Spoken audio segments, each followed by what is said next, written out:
Leicester Till I Die podcasts on the Apple iTunes, Spotify, Google, Anchor, and all podcast platforms.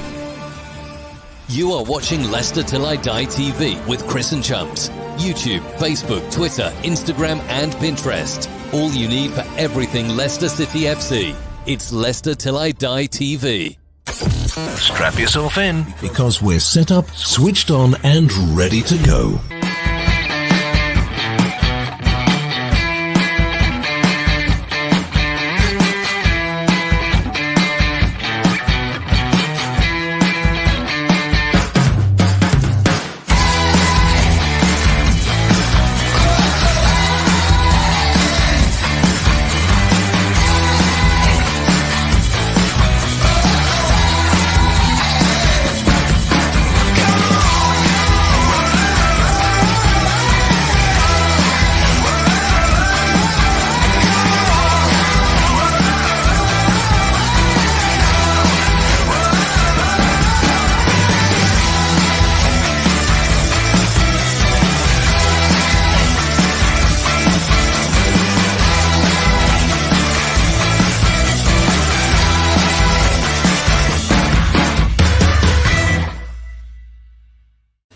Hi everybody, Jerry Taggart here. Now be sure to watch Chris and Leicester Till I Die TV by subscribing on YouTube and following them on social media for all the latest Leicester City news and information. Come on you foxes!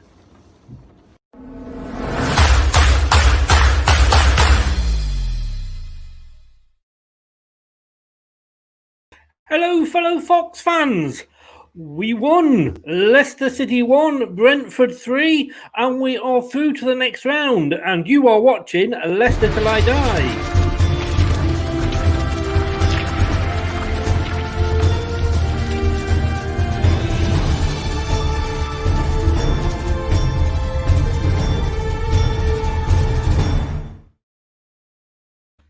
You are indeed. You can catch us live now on YouTube, on Leicester Till I Die TV, on Twitter and Periscope at Leicester TID, Facebook, Leicester Till I Die, obviously the group. And please join us and let us know your thoughts. And if you want to pick us up afterwards, as well as watching us on YouTube, you can pick us up on any of the major podcast platforms at, just Leicester Till I Die. That's Google, Apple iTunes, Spotify, and Anchor, to name but a few.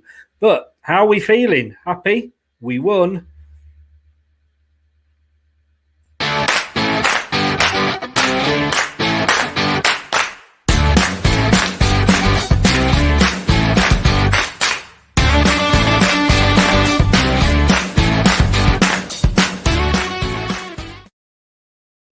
Don't you just love it when technology works? Never work with animals, children, or computers. But I don't think my colleague Brad falls into any of those three categories, so I think I'm safe. Let's say good afternoon and welcome to our Jesus lookalike. It's Brad. Good afternoon, early evening, Brad.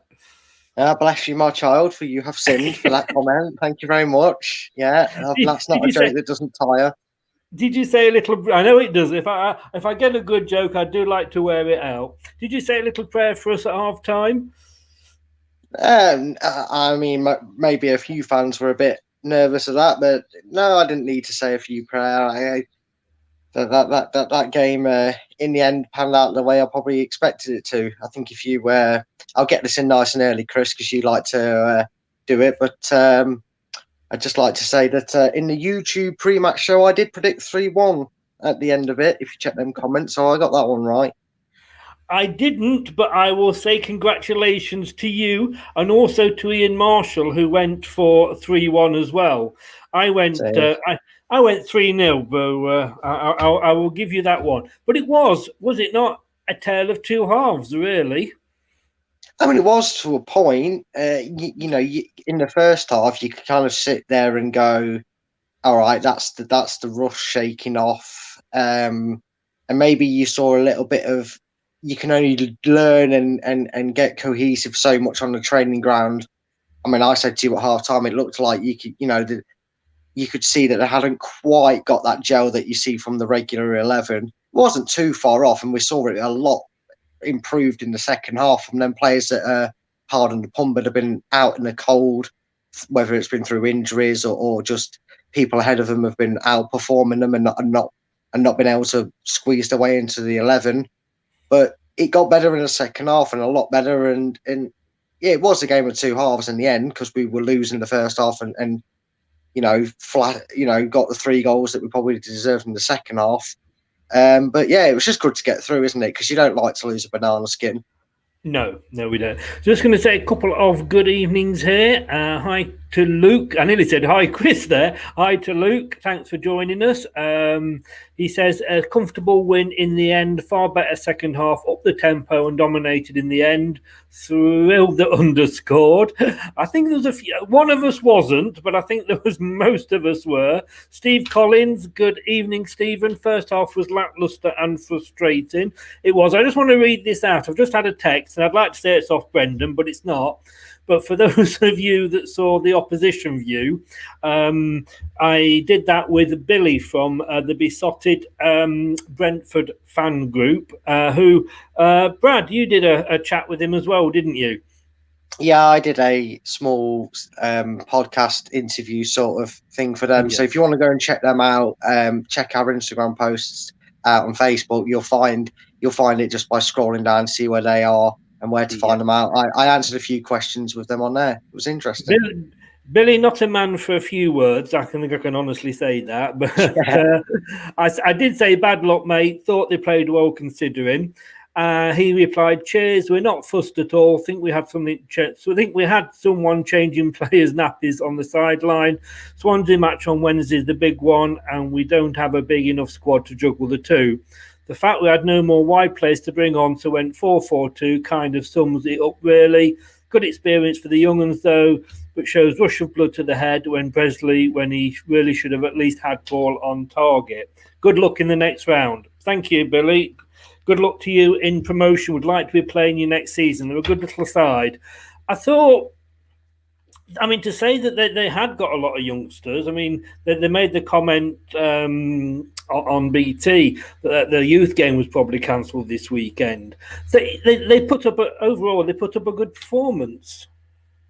Yeah, they did. I'll be honest, and I've said it many a times. I'm not all too familiar with the ins and outs of a side like Brentford.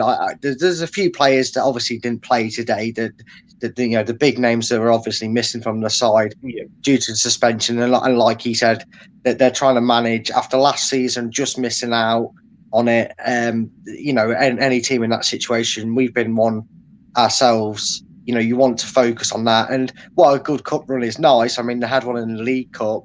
It's always nice to try and do it and keep your eye on the prize, which for them's got to be either automatic or promotion. But they did well. They handled us well for the first 45 minutes. So, it is what it is.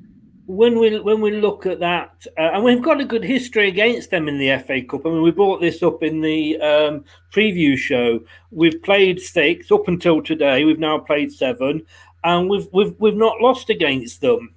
It's always nice to have a side that's your bogey team, not the other way around, because we've had a few, haven't we? We could name it that in recent history.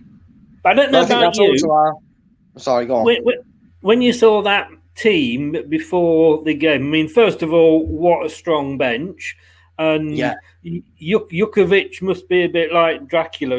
Coming back from the dead, I thought he's still around. He sort of hovers around the ground. But looking at that starting 11, I'm going to be honest with you, I was surprised at the number of changes when he didn't make them against Stoke. But I guess that was kind of Everton coming up. Yeah, well, it's the same as what it was with Stoke. We had a bit of a breather, and it's always nice to give your players a breather. We've talked about squad depth a lot this season, and any season we're going to be talking about it. The question's going to come up, and we've also praised it a lot this year. And I think for the first time in a long time, Leicester fans felt a lot more comfortable. I have to admit, when obviously I do the Instagram for you, and that post came up, and I copied it off Twitter. I looked at it and went, that's a strong team, but I don't know about Jakupovic and goal. It wasn't until I clicked that there was less players and that. So I looked at the bench and thought that's a strong side. maybe not with Jakubovic and goal, but it's still a strong side. And then I actually looked at the team and went, Jesus, that's somehow stronger. And that just shows you a point that me and you like to press. Our squad depth, it's about the quality, not the quantity. And for the first time in a long time, I think you saw that lineup and went, cool, we'll win it. Yeah. We'll get the job done. And we did in the end. It's obviously easy to do when you do get the job done, but... And I think even when we went 1-0 down, and we went 1-0 down, I mean, they did to us what we did to them last year. It took them 2 minutes longer. I've got to make it that point. But, you can be bitchy, can't I?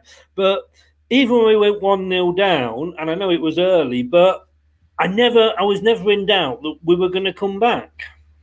No, and again, that's testament to, like I said, literally reeling off the point I just made. You remember that infamous defeat to Newport where we made about 13 changes, and we had a gazelle in the headlights on the wing and all sorts, and it just, you always felt like Newport, you had that feeling about the game before kick-off and during it, and watching us play, you thought, if we're not careful, they're going to score. And obviously, we all know what happened. They did. We got back level, and then they ended up winning the tie.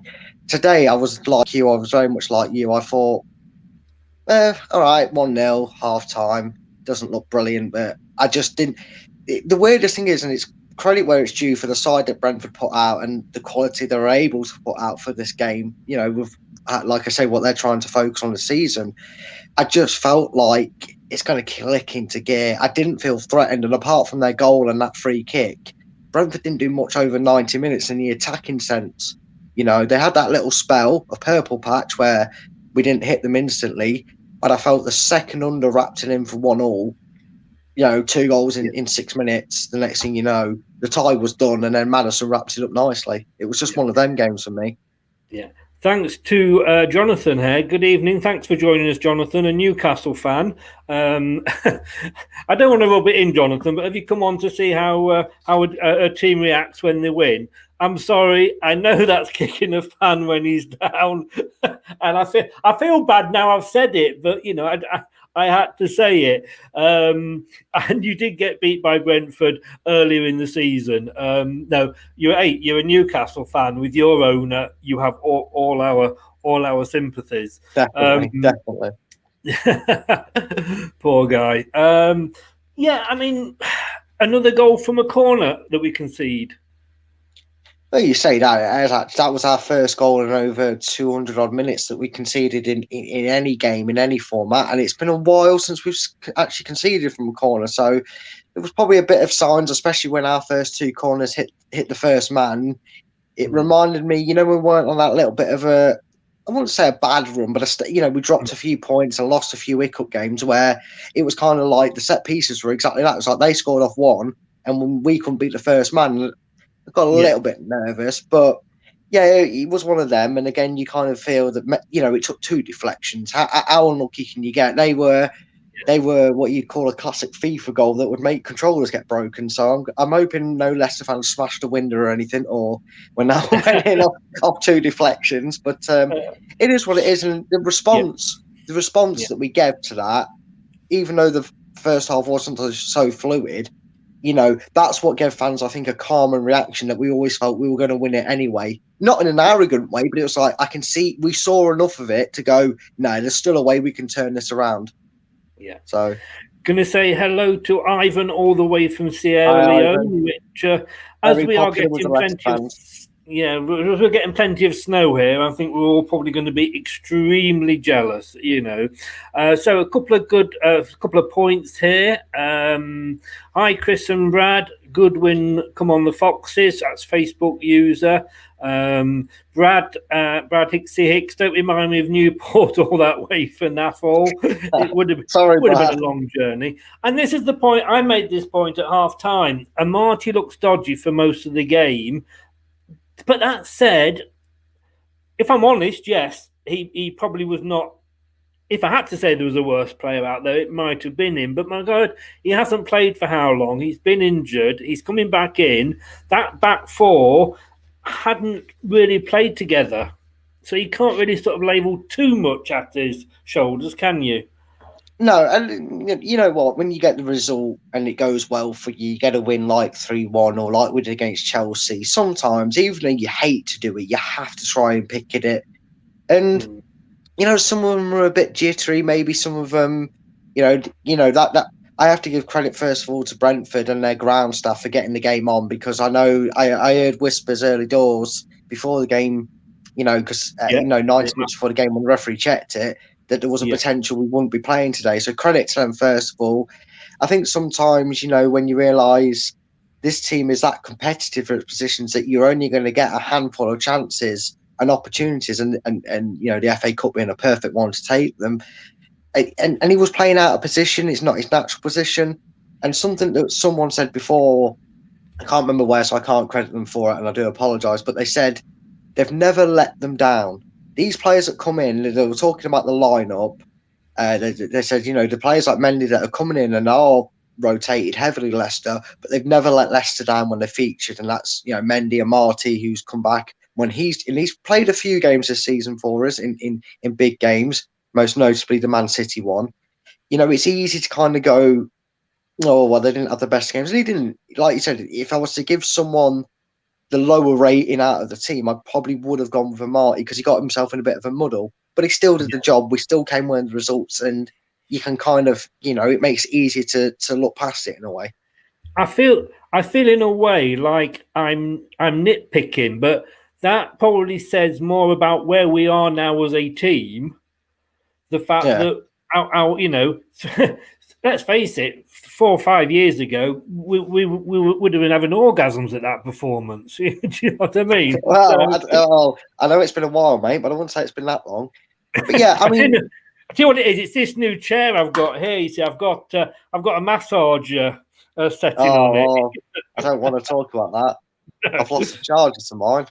But yeah, I mean, like you said, if it might be nitpicking, but if you're saying the worst thing to come out of that performance was maybe a 6 out of 10 from a Marty, then you can't complain too much, can you? You're laughing. If that's the worst you can say about that game on a individual performance, then I'm happy to say that.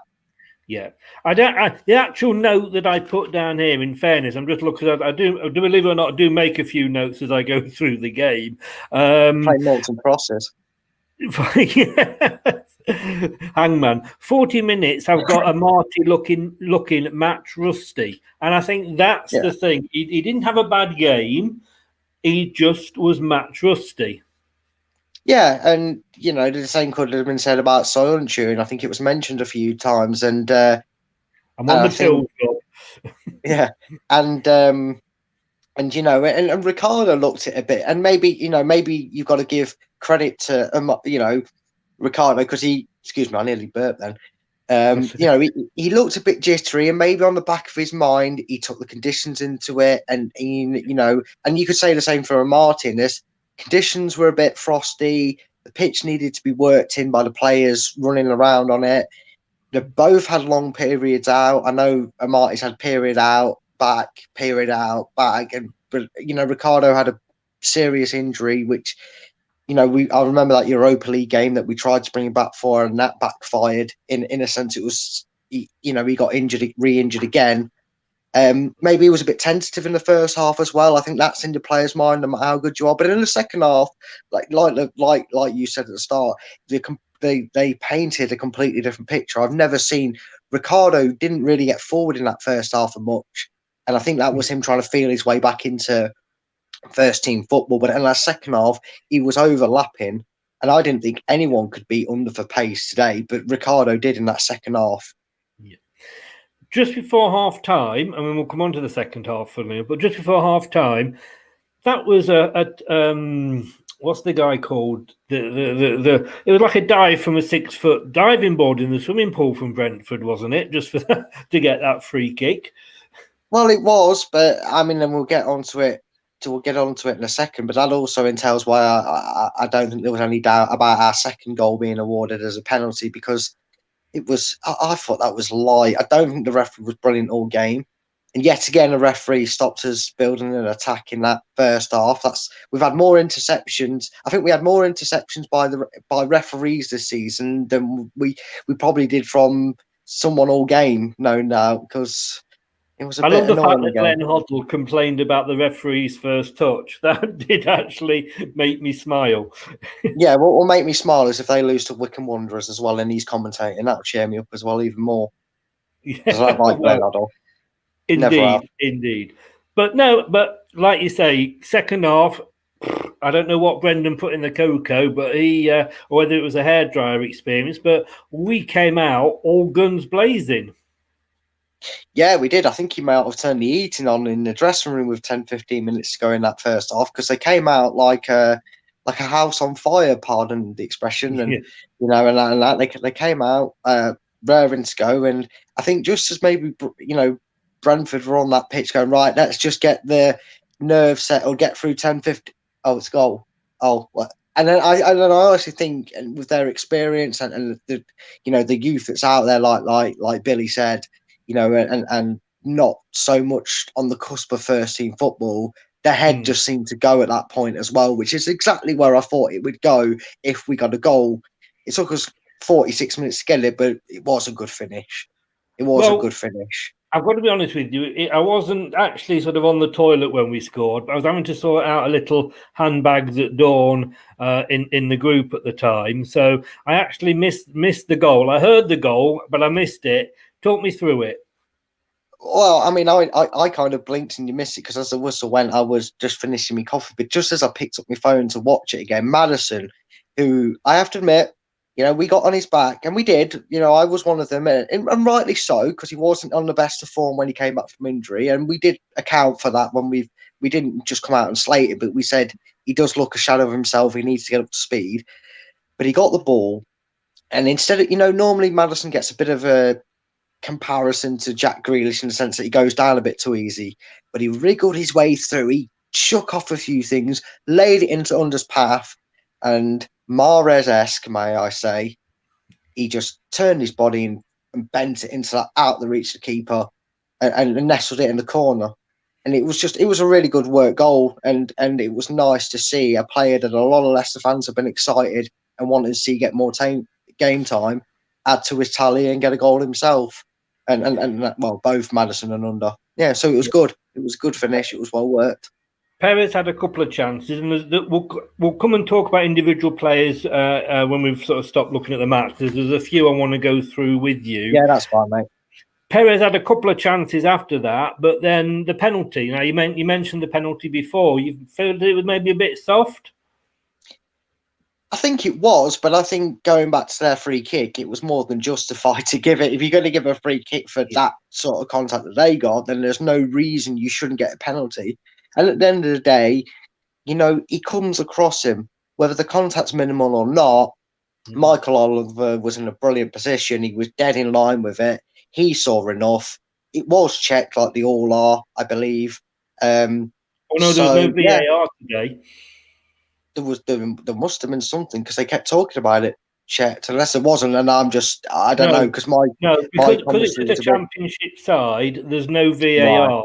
And they said at the start that that the referee, in fairness to Michael Oliver, and I know you weren't impressed with him. I thought he did okay, in fairness, but they said he probably preferred not having VAR because he had to stand by his decisions.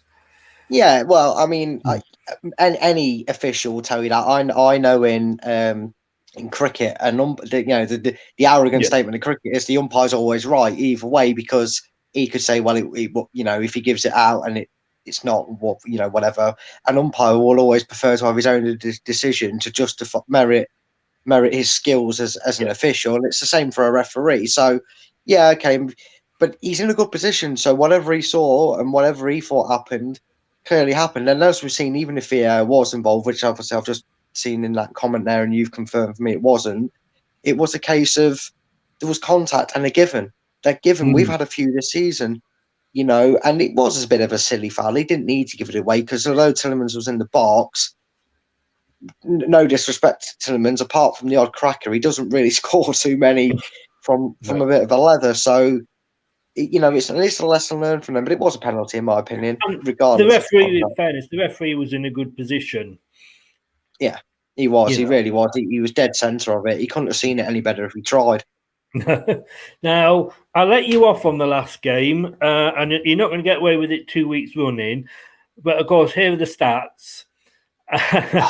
So close. I should mute you while I put these on because you're probably swearing to yourself. I mean, we had 62%, and we know from the championship winning team, possession doesn't mean anything because we know we won it obviously with less possession than any other team ever in world history, and including Jupiter, Mars, and everywhere else. But 62% possession, it does show it was quite comfortable out there. Yeah, it was. It's exactly what it was. Like I said, I don't feel at any point, minus their goal and that set piece they had, Brentford didn't really threaten forward. And I'm not going to knock Brentford for their quality sake because they put the effort in, they put a real good shift in, and for 45 minutes they frustrated us as well as ourselves. So we have to tip our hat to Brentford, who put in a good fight for as long as they could. And maybe with a few stronger members like that on that team, that game would have been a bit harder to have wrapped up. In the end, we kind of cantered towards the finish line because I don't remember Ward having to make a save in that second half. No. I mean, they only had 4 shots on target all game. Just out of interest, we have 6 out of 16 shots, but the fact that we're taking that many shots is what I like to see. You know, and I know one shot conversion rate. Yeah, I know 1 shot, 1 on target, 1 goal, win 1-0. You couldn't ask necessarily anything more, but if you're not having the shots, whether they're on target or not, you're never going to score. Talking of scoring, our third goal, I mean, it was a Brazil-like, as I like to say. I mean, under amazing pass through to Barnes. Keeper spills it. Madison's there. Yeah, as a former keeper, I did feel a bit sorry for the goalkeeper because I don't think he did too much wrong. There wasn't anything he could do about that penalty because that was. The one thing I will say before, and we'll get onto it, is I was more confident in Tielemans than anyone stepping up to take it today. But we'll get on to that in a minute. But yeah, it was nice to see, and like I said, it was kind of like Brendan put a firework up the backsides of all of them because they just seemed to all of a sudden that little disconnect that a fluid performance comes from the first team suddenly seemed to happen in that second half, and like you said. I know he didn't get man of the match from Alan Bennett, and I'd probably say he was right in all with his selection when we get onto it. But Under was definitely up there for a performance of the game. He was exactly why Leicester fans have been banging on about getting him on the pitch and giving him game time. And now he's back from injury. That's the sort of performance that gets you going to the manager's door Monday morning going, "You're right, boss," about Everton.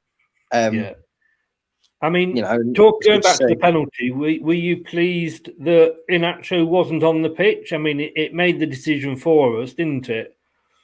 I was actually glad that neither of them took it, neither Perez or Nacho taking it, because I think that's the 3rd penalty Tielemans has taken this season, I believe. I know he took one against. I think he's the backup penalty taker to Jamie Vardy. Yeah, and it used to be Madison, and no offence to Madison, but I have more confidence in Tielemans because I think he's taken. That's 2 I definitely know he did. But I think he's taken 3, and all penalties, they've been right in the corner. I mean, that couldn't be more of the side of the net. If he tried, he could take that penalty 10 times in a row, and he wouldn't get it any closer to the side of the net. He did it. It was a good penalty. And as soon as I saw him stepping up, I thought, yeah, it's a goal.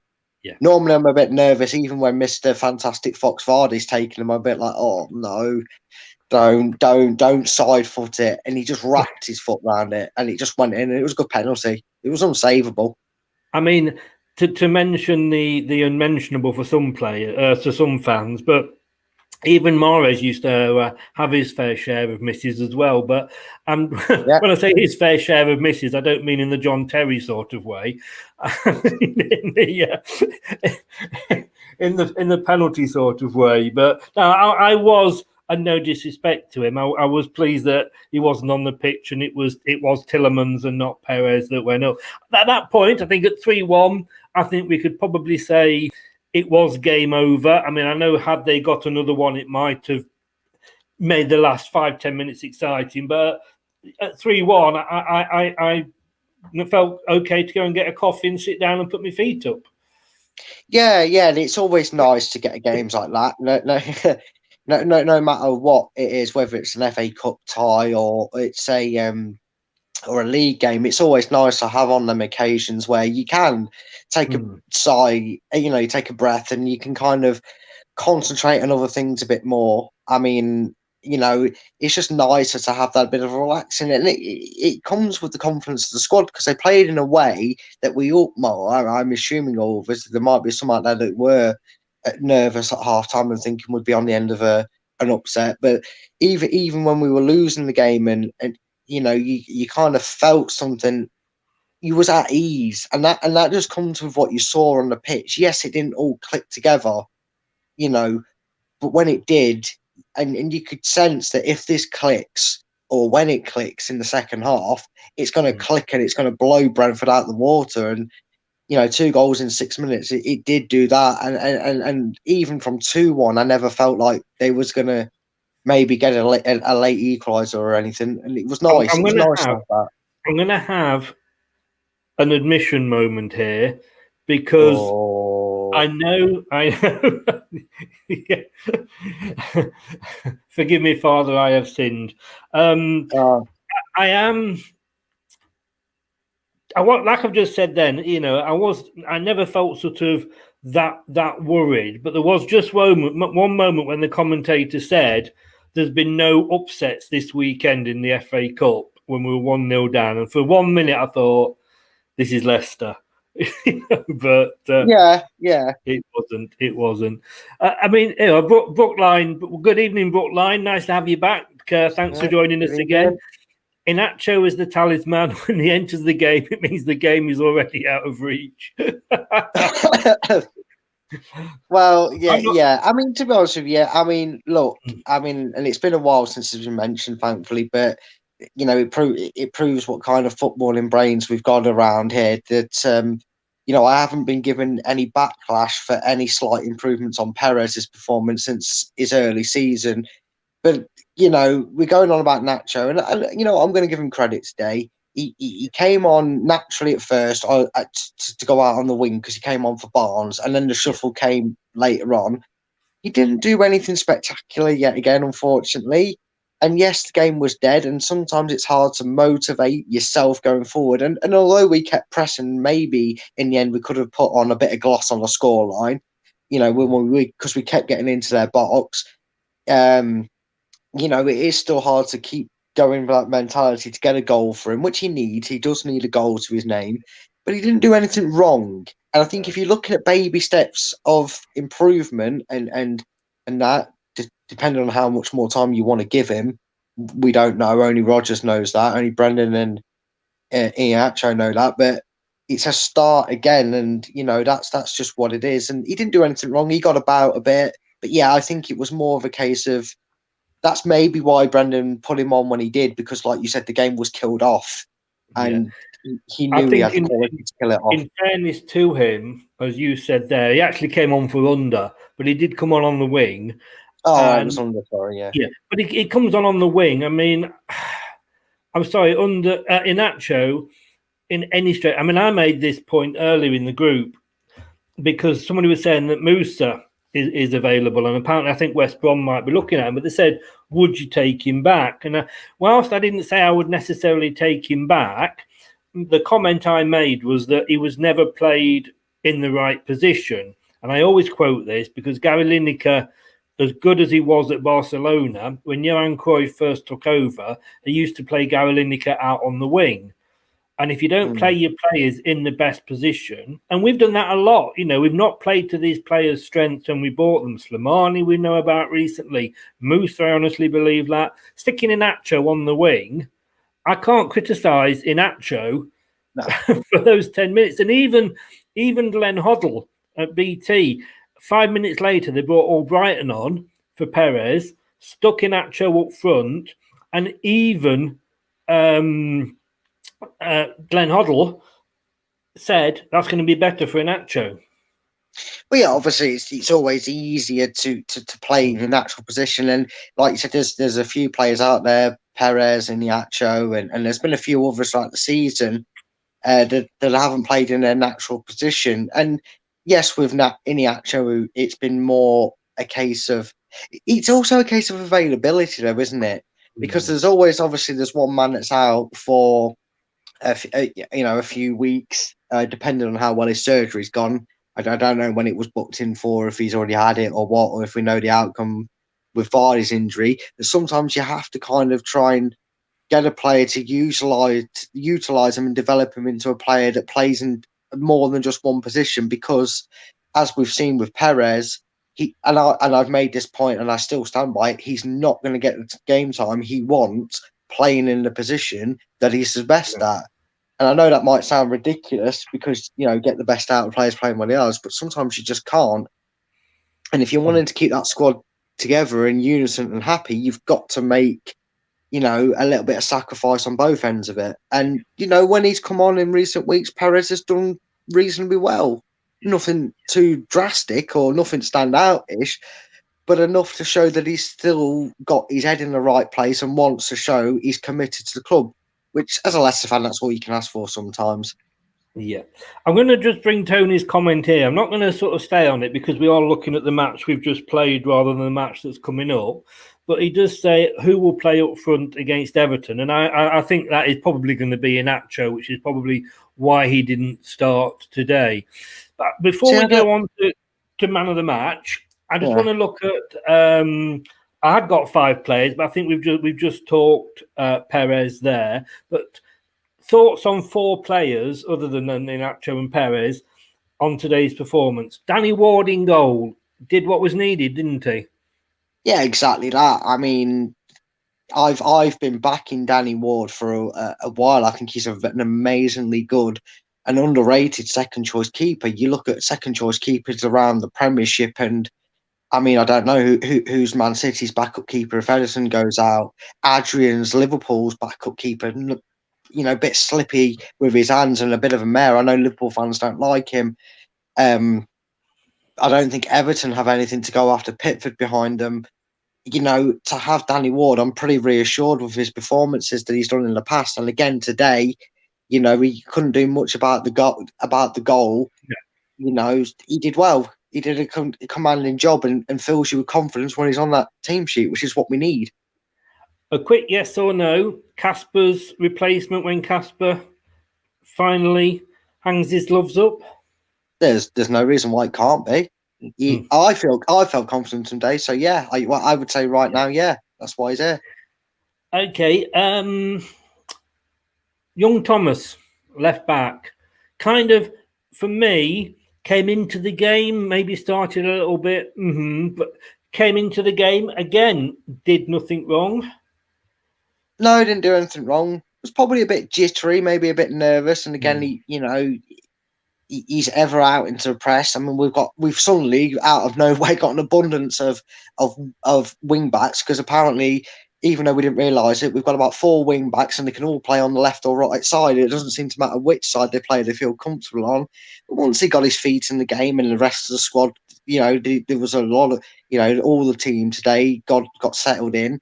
He came into the game and it's great to see. It's credit to our development squad on a whole. It's a credit to the coaches that work with them, and it proves even more that Leicester probably have, if not, I would argue with most fans, the best youth system going from, and by that I mean from development to first team players, because we've seen it before when maybe. And I know Dewsbury Hall's another one who had a great game for Luton today, just as a side note. But, where we probably before used cup games to give them a little shop window moment to get them out on loan and then probably they end up moving on. Whereas now, like we've seen with Thomas and Rest, etc., they're going to eventually, he's going to be a first team player eventually at some point for Leicester, you'd feel, if he keeps performing and improving like that today.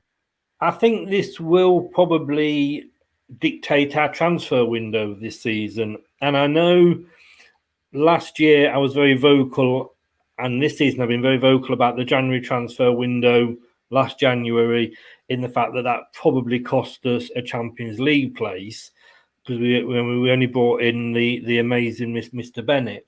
who did what he had to do. But Yeah, when Operation Wolves. when you look at the likes of Luke Thomas, Kieran Dewsbury Hall, even Chowdhury, who can do a good, when he's not getting sent off, he's a good player, Chowdhury. I wouldn't want to see him leave. And when you've got that sort of youth players there, it does mean you don't have to necessarily go out and spend millions. No, and Leicester are really good at going out there and not spending millions and coming away with talents. And one of my friends said to me, and a few others when I've posted Leicester stuff in groups that I'm a part of, come out and say, even from a neutral, it's exciting. It's got they can see and they say it's exciting to watch. See Leicester when you hear about it and when they do, little documentaries or videos talking about Leicester's recent acquisitions in the transfer market. Not that Sky or anyone will talk about it, but that's a whole different topic. But actual ones that actually know other teams other than Manchester United, Man City, Liverpool, have said how great our development with the squad's been in general, the youth and the gems we're able to find. Neutrals are even looking at Leicester and going, wow, they're just impressive in what they do. Not sure if he's a Leicester lad, but he's come for our academy. Yeah, I'm not sure. I couldn't. I'm not sure if he's born and bred, but he definitely come through in our academy. The academy did get him through that. Very, very briefly, because we've talked about him quite a bit, but I don't think he will start. I think he will go back to all Brighton against Everton. But I think he's done enough to put himself in the frame for February when we're going to be fighting on three fronts: the Premier League, the FA Cup, and the Europa League. Especially in Europe, he did nothing wrong today, and in fact, he did a lot right.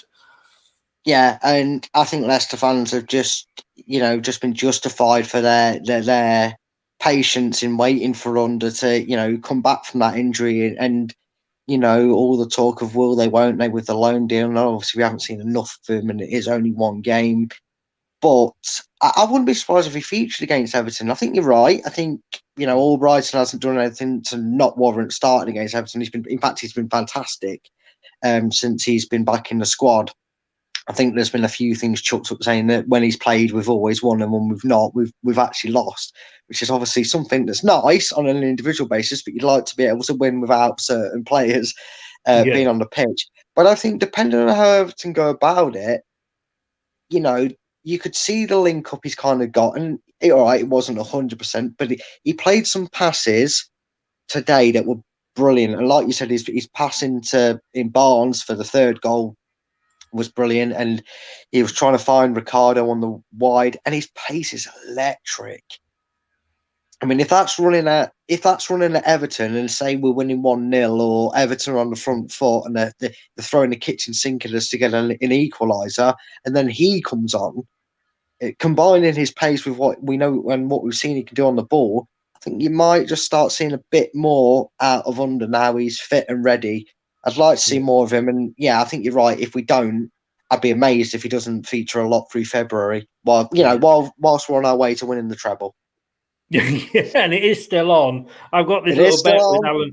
This little chat with Alan Bennett, who does my man of the match, which we'll come to in a second. And like it's every win, I'm going, the treble's still on. The treble's still on. Yeah. Piera, good game, come back. Yeah. Again, just like a rinse and repeat of put the record on repeat. But once he shook off the rust and kind of maybe broke away from his nerves of not wanting to do too much on a slightly sodden and frozen pitch, and maybe, like I said to you earlier, in the back of his mind, he didn't want to do anything too drastic in case he aggravated an injury again. But once he got into there and stuck his feet on the heater and warmed his boots up, he was flying down that wing like Ricardo of old, and it was really good to see. And when you see something like that, you kind of just go, it puts a smile on your face, and you go, wow, that's what's coming back to our squad. Not what's been doing the job for 19, 20 games, but that's what's coming back to our squad. That's what we've got in the reserve, and it was good to see. very good. It is, and like I've said many times, I can't remember when we've had the squad depth that we've had with the youngsters coming through, and like you say, with Piera, who we've been doing all right without him, to be honest. Not too shabby, really. Yeah, a couple of times at the top, 2 points off it, third in the league, 4 points out of Liverpool. We've had worse times without him. Very true. Point here, Brookline, and this is a very good question, actually. And I'll just see what you think on this. Were you surprised with Yuri as captain? Is he regarded as a vocal leader? I think. I mean, maybe most expected it to go straight to someone like Maddison, who's probably more the attacking sided front man. But I think what we get with Yuri Tillemans, which is something that maybe doesn't get pointed out enough, is he's the one that's pointing the fingers. He's the one that's noticing the gaps and filling it, and he's letting players know. And he has got a strong connection between Ndidi or Mendy at the bench. He knows when to come back and get that ball and help them out, and he's good at going forward. And I think if you see that, and and to press the point even more, if you're a youngster on the bench on European nights, or you're Thomas and Justin, and I know obviously Justin's not our youth player, but he's still young, and and you see that from your captain, it gives you that thing. And I think that may have internally meant, subconsciously help players like Thomas and that. They're saying, look at my captain, he's running around. What am I afraid of? It's a bit of snow on the grass. It's a bit of hard turf. But if I get stuck in like my captain is, we can win this. And I think that's where maybe more tactically, that's why he was given the armband today. Because whilst Maddison runs show up front, he does a lot more behind the scenes work, Yuri, I think. I think for me, I'm just looking at the starting lineup here. There wasn't, for me, if it's not Schmeichel, and as you know, nothing against Schmeichel, he wears his heart on his sleeve. Since we've had no crowds in, we know the comments that he gives and the shout outs that he gives. Some of them not repeatable. For me, it would then, I think, go to Evans purely because of his experience, and he's been there, seen it, got the T-shirt. The problem is, I think today we didn't necessarily have somebody like that. But looking at Tillemans, you've got two types of captain for me. You've got the Stuart Pearce type, which is the Schmeichel, the shouting, blah, blah, blah, to get stuck in. And then you've got the David Beckham type of captain, who isn't a shouter, isn't going to have a go at you, but just set an example. Let's be honest with you. We all remember the Greece game when we qualified for the World Cup with his goal. Well, he was literally the only England player on that pitch, and he was setting the example. He was everywhere. And, Tillemans, to me, like you said, exactly what you said, agree with you 110%. Tillemans was captain by example, not captain by shouting, but a captain by example. Yeah, definitely. And you know what? It just shows again that even... and I think what we've realised this season, and there's some of my friends, and I won't name and shame him for it. I'll have to. I'll leave that aside. Some people have come out, and even I've been one of them, because I questioned it like a lot of fans did when it went wrong last season. And it's nice to see that a lot of fans have put their hands up and gone, you know what, I was wrong about Brendan. Whatever he was working on since he's come through the door, we're now paying dividends for it. And I think maybe you've seen that, on a natural day, if Schmeichel's not playing, Evans all day long is going to be your captain. Experience, great pedigree for not just in the Premier League, but a winning mentality. We all know he played for Manchester United as a big example. And I think naturally he would be there. But it's nice to know that Brendan's gone with a manager, like I said, who's maybe just going to lead by what he's going to let his work on the pitch do the talking and guide the players and put, he's going to let you, he's going to come up to you, nudge on the back and go, you're just leaving a gap there. Make sure you fill in that. And the players will see him fill in that gap and go, he's right, I need to work harder. And it's nice to have a different side to a leader when you're on that pitch. It's nice to have that option that if, God forbid, Schmeichel and Evans couldn't play, you've got that option. And the players recognise what sort of leader they got. Instead of looking at him and expecting to hear him shout like you would with Schmeichel and Evans, you just know. You just know to keep an eye on what he's doing and look at him and just look out for him and listen to him when he comes up to you and goes, come on, don't be afraid, get stuck in a bit more, get a bit faster. They're going to do it because it's encouraging them to do it. And I think with the squad that was out there today, you probably needed that with the returning heads and youngsters. Like you say, and these days, I don't think you could probably get away with half of what Roy Keane and Stuart Pearce used to do. Yeah, maybe not. But no, let's have a look though. This is what, and again, I always say this, but Alan Bennett, who is a gentleman of many years following, should we put it like that very politely? He's got many years of following Leicester under his belt, and he chooses the man of the match for me and also rates the managers and the team's performance. And he has, as I always say, we're sat here 45 minutes after the kickoff. We've calm down if it's bad or whatever, but we've been able to sort of analyze it in their minds. He gets this to me within 2 or 3 minutes of the final whistle going, because that's what I asked for.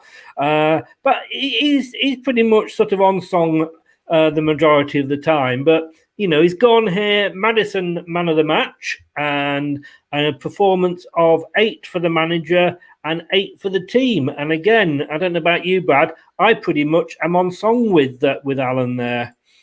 Yeah, he's getting good at this. It's almost like he's had a few weeks' practice to get his feelers out to what to do for certain results.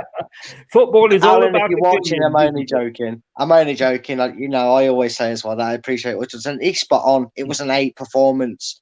I don't know how you define that, but I think you all have in your own heads. It wasn't a 10 performance by any means, but it wasn't a 6. And I think anywhere, I think an 8's an 8 out of 10's a fair shout. And you know what? Credit to the man in form right now, going for his own purple patch. Maddison was man of the match because there was a few in contention you could have put there. One that people might say we've got a bit of a loving with, but Under was up there for contentions. But I don't think there was anyone that was going to touch man of the match off Maddison today because he was brilliant. He got involved and he got an assist. So.